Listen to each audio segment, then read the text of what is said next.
This, my friends, is the Sigma 56mm F1.4 for Sony aps-c E-mount cameras and available on a few other camera mounts as well, and will perform very similarly. We're going to break this thing down in its entirety to figure out whether or not you should be considering it. Let's get started.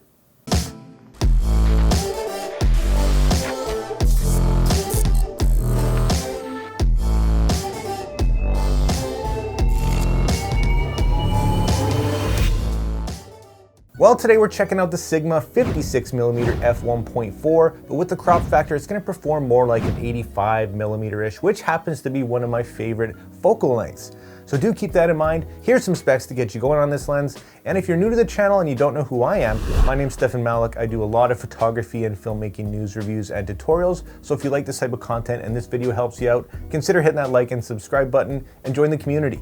With that out of the way, who do I recommend this lens to? Pretty much anybody getting into photography. It's a great all-around lens if you're an aps-c shooter for Sony cameras, but like I said, it is available for some other camera mounts as well.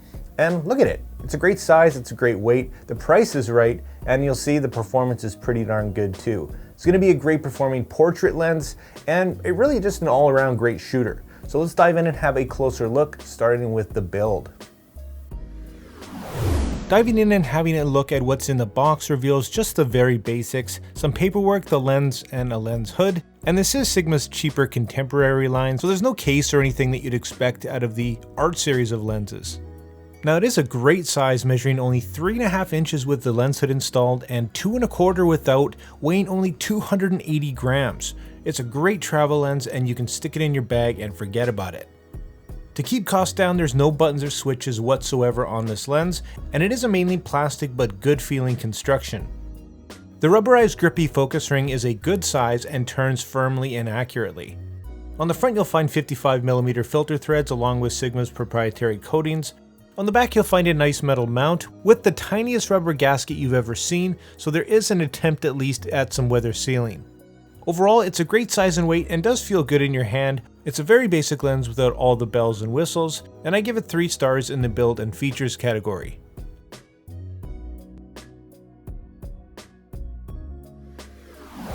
So touching on the value of this lens a bit, it really is fantastic.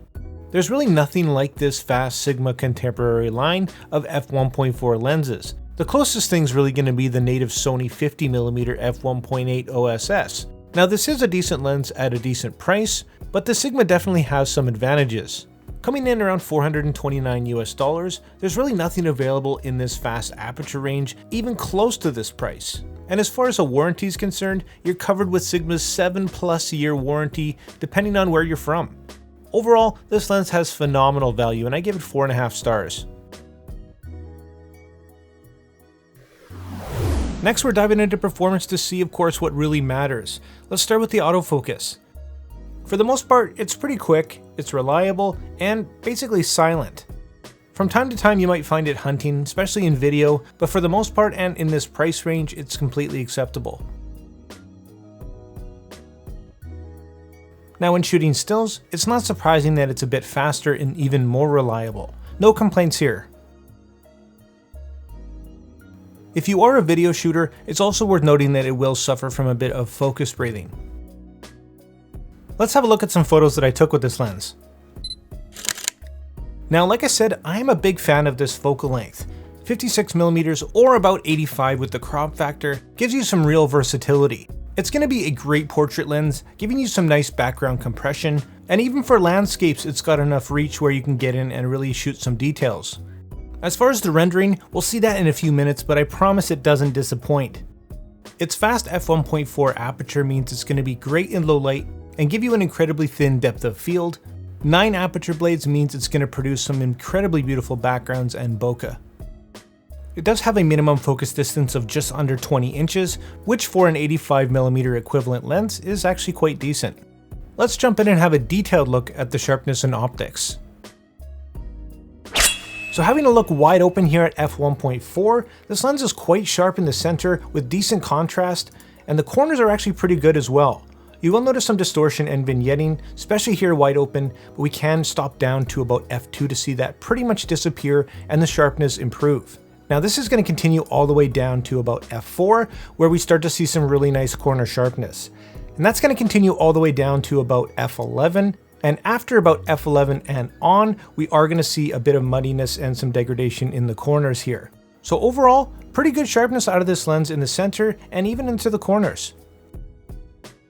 Having a look at the distortion and vignetting now, you can see some pretty heavy barrel distortion, and we can clear that up with in-camera corrections or of course a profile correction in Lightroom, and that's what that's going to look like. Now because of the severity, you're not going to get perfect corners, but overall, if you use that correction, it's going to make your image look quite a bit better as you see here.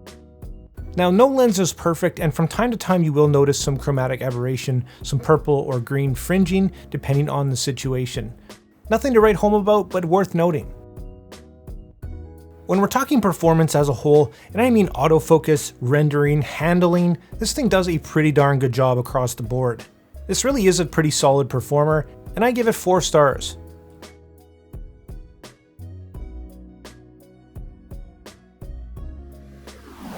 So wrapping up, this lens does tick a lot of the boxes of things that we're looking for. And just like the 16mm and the 30mm f1.4 from Sigma, this lens should be no different in reputation. As always, here's my personal pros and cons for this lens. Oh yeah, and if I have to rate it as a whole, I give this lens 4 stars. If you happen to be a subscriber, you also know that I like to rate things on a scale from never think about again to consider to definitely buy. And in this case, if you are looking for a budget-friendly, great performing 85mm equivalent for your Sony aps-c or other camera, I think this is a great option and I can completely recommend it to you. If you're thinking about buying this lens, I will drop affiliate links down there for you in the description. If you did like this video and it helped you out, consider hitting that like and subscribe button. And like always, make mistakes, be yourself, and get out there and take some more pictures. See you next time.